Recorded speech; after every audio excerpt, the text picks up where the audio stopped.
This is the world in revolution, and we are now going to talk about the situation in Ukraine today, 12/6/2024, 10 a.m. here in Jerusalem and also there in Kiev, 5 a.m. in Rio de Janeiro, Brasilia time. At the time I record this video, I'm recording this video particularly early here in relation to what I usually do, because today I'm going to visit the kibbutzins there in southern Israel that were attacked on the 7th of October, right? So I have to leave the hotel early. I won't be able to record the video later. The other videos of the day should come later, Mary too. But the important thing is that we will have a cool report later, further on the channel about it. It's Israel, right? About the kibbutzim there in southern Israel. But it is.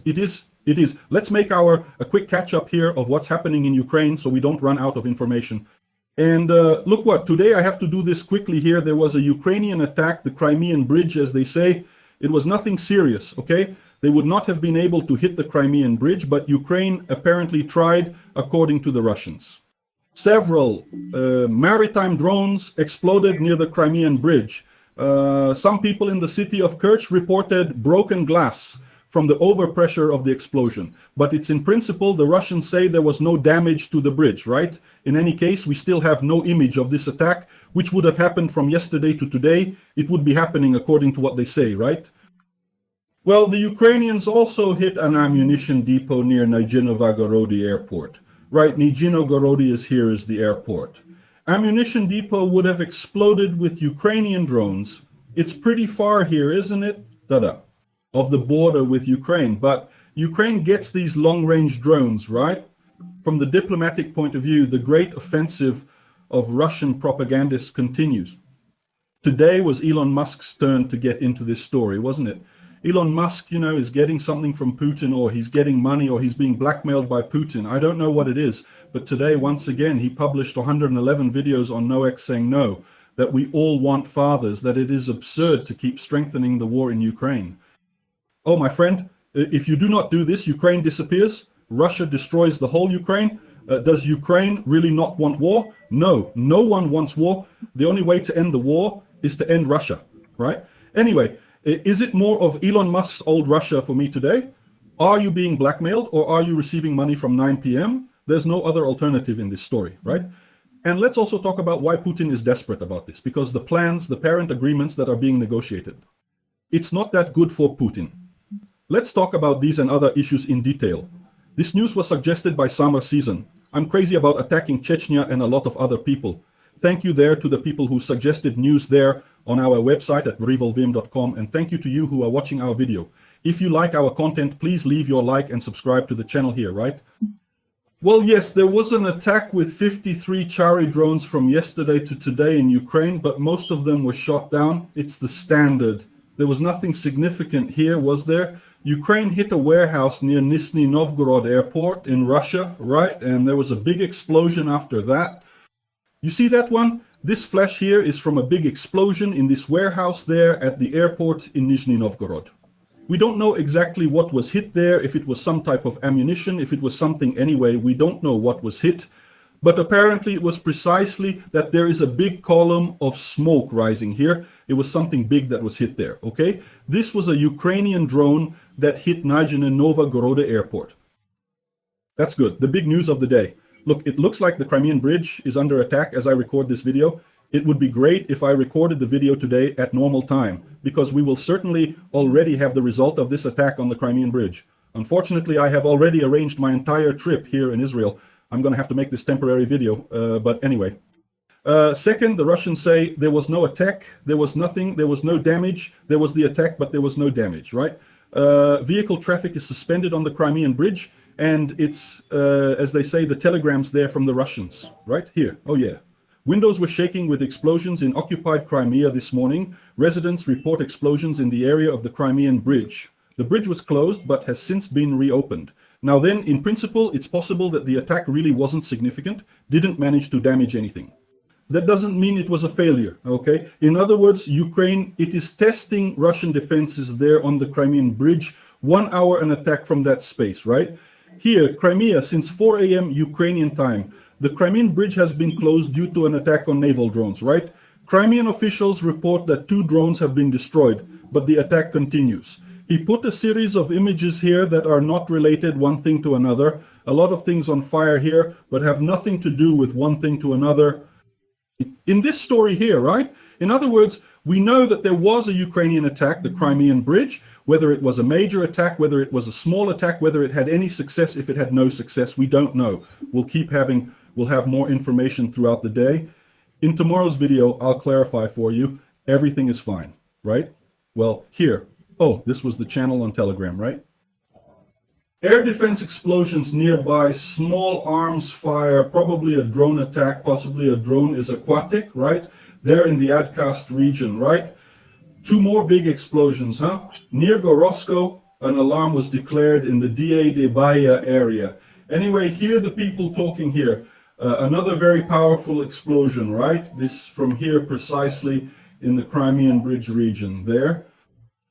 Attack by the Ukrainian armed forces with maritime kamikaze drones, right? So far, all of them, most of them have been destroyed. The infrastructure was not damaged. So as I'm saying from the Russians, there were some explosions, but there was no damage to the Crimean Bridge, right? Well, on the front line, we are still in the same situation, no significant changes. The Ukrainians managed to take a lot of hostages here. Here are 12 hostages taken by the Ukrainians. Here's another picture of the hostages too. It's a lot of Russian hostages here in the Kursk region, right? There was also this operation that the Ukrainians carried out in the Turetsky region. So let's see here on the map, look in this region here, right? Where the Russians are trying to retake the area taken by the Ukrainians. Turetsky in this region here, oh, a New York investigation. So Turetsky here also has a lot of fighting around here. The Ukrainians managed to blow up a plantation and blow up a building from behind enemy lines. So this building right here is in the area taken by the Russians in Turetsky. That's the Russians were using this as a base, right, from his strength. The Ukrainians infiltrated, planted explosives in the building and detonated the building. Look at the building catching fire here, several explosions here in the building, precisely to mistreat the Russian troops who were inside, right? These are special ops footage. It was the Omega Group. De Duber, huh? Who went there and planted the explosives inside that building, which means behind my enemies? They went in there, planted the explosives, and blew up the whole building. Here, oh, you can see several explosions there in several windows. It's really an extremely delicate and very successful operation there in Turetsky, isn't it? Congratulations to the people. Congratulations to the people of the Omega Group, right? Well, there were other Russian attacks here that went wrong too. Once again, here a Russian attack that is resulted in failure. It exploded, the little Russian tank there, the Russian armored vehicle there. The fact is that another image of these attacks going wrong here. The fact is that there was no significant change. The Russians didn't succeed. They died in large numbers. Yes, they lost armored vehicles in large numbers. And once again, they were unable to advance there in Ukraine, right? The Presumptuous War Institute talks about just that here. The Kremlin continues to suffer heavy losses of personnel to make purely tactical advances on the front line, right? Tactical advances. Small advances that don't make a significant difference at the end of the day, right? In other words, this is something that will unite Russia in the medium term, in its war capacity, including its economic capacity. That is what they are saying, is that this kind of advance that the Russians are making now, where large numbers of Russians are dying for microscopic advances, at the end of the day, this is self-sabotaging Russia, preventing it from actually making more attacks in the future, right? Well, there is a very interesting trade here from Chris, or explaining something that I have already detailed for you here about the uselessness of nuclear weapons from a military point of view, okay? Nuclear weapons, of course, can cause a lot of civilian damage, but military damage is a useless thing, right? And they bring here Alexei Sunkonik-Sunkonkin, who is a Russian military expert who talks precisely about this, like how it wouldn't be useful. One, the use of nuclear weapons on the front line, of course, the Russians could use in theory, right? They could use nuclear weapons in Kyiv, for example, in large Ukrainian cities, but this will cause those effects that I told you about, which are the effects of repudiation from the rest of the world. China wouldn't like that. Yeah, it's any nuclear weapon. The Russians would suffer a lot. So they're not going to use nuclear weapons, right? But even if you talk like that, oh, but if they use nuclear weapons on the front line. where there are soldiers, where there are no civilians, right? In order not to cause 11 furor, it is international. And then he explains that it's something I've already told you, that nuclear weapons from a military point of view are totally useless. They don't serve anything, right? Well, Kadyrov is upset after that attack in Grozny. We talked about it yesterday. Apparently, he is convinced that the attack was indeed carried out by the Ukrainians. Do you remember that there were fights there with the Dagestan people? Could be some drone from somewhere else out there, but apparently it is. He's right that it was the Ukrainians who hit the Chechen special forces there in Grozny, right? Aren't you happy with that? But I'm so sorry, Kadyrov's getting used to it. I'm telling you that Putin is desperate.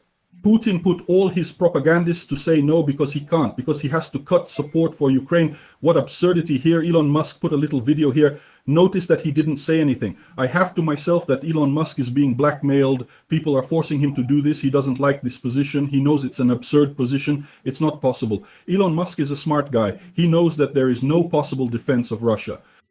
What's up, huh? But they forced. They must have some advantage, either again, or they paid the money to Musk, or they did something to favor him.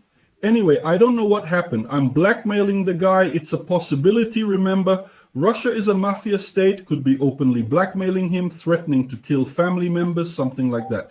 Anyway, he posted this video here in which a guy says, no, it's absurd for Europe to keep extending this war in Ukraine. Wait a minute. The one who is extending this war in Ukraine is Russia. If Russia wants to, it will end this war today. Now we just need to get the troops out of Ukraine. The war is over. Ukraine will not want Russian territory. Russia leaving Ukraine is over. There is nothing more to discuss here. That is, it's EO, guys. The guy talking as if Europe was expanding this war.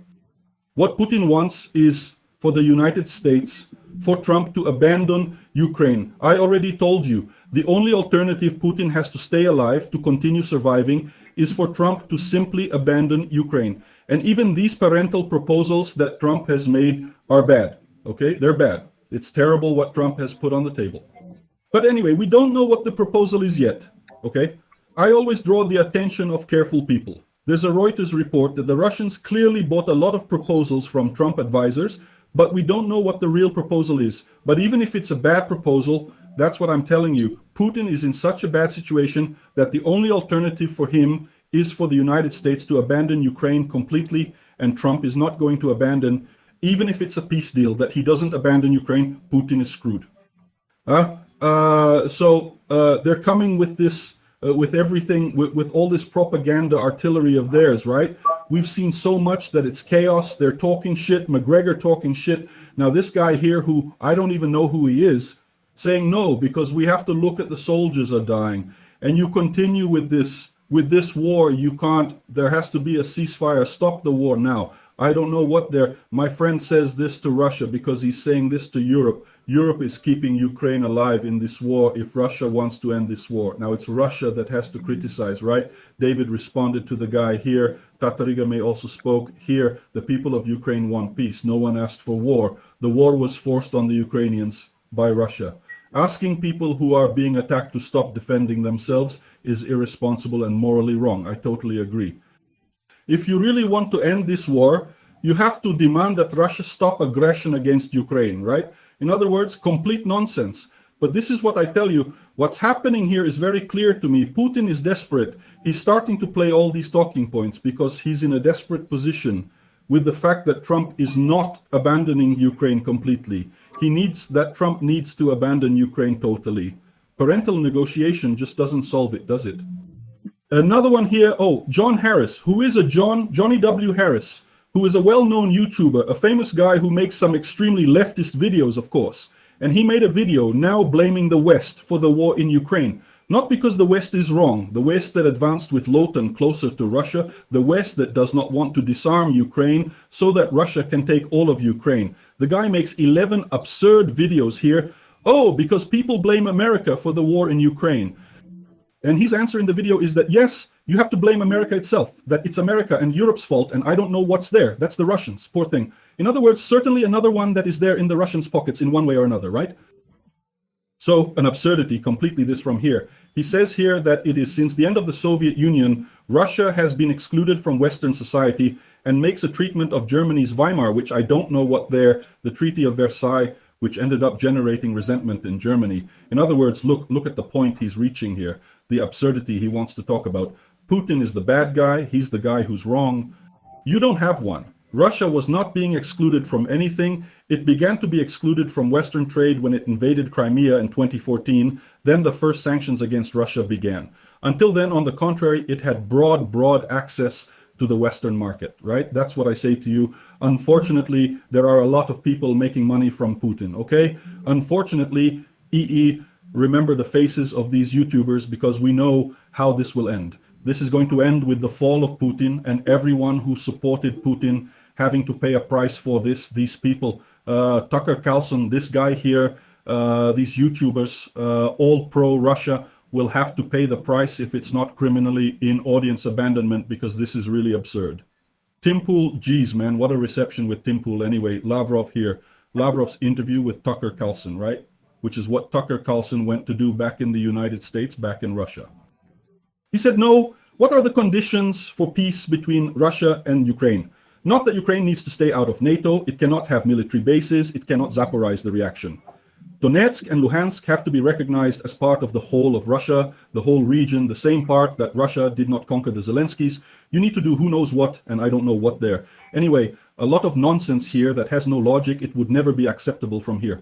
It is the fact, it is the Zelenskys. He has adopted a pragmatic approach with Trump, and this shows success, is what I say to you. In the end, for Putin, the only alternative Putin had is Ukraine, the West, abandon Ukraine. This he has already seen, that will not happen. Hence this whole campaign, right? He was thinking that Trump's election was over. Now Ukraine was over. The people with CESC were all happy. They had even reduced Russian propaganda. Now, my friend, they came back with everything. A sign of these people's desperation, people, right? And Zelensky says something here that I think is very important too, right? When people talk about freezing the war, right? About the ceasefire there is, they almost never ask what is going to happen to the millions of Ukrainians. And it is, and hundreds of thousands of children who are still in the occupied territories. In other words, who then? Who's going to solve this problem? Because the Russians are doing evil to these people. They are indoctrinating the children. They are killing Ukrainian civilians in the occupied areas all the time. Who's going to take care of these people? This idea of freezing the front line is absurd, right? Anyway, Russia says here what? What does this deal mean here? There is no room for negotiations. I agree. There is no, it is necessary for Trump to understand this and understand that the only way to end this war is giving many weapons to Ukraine. Ukraine quickly resolves this problem.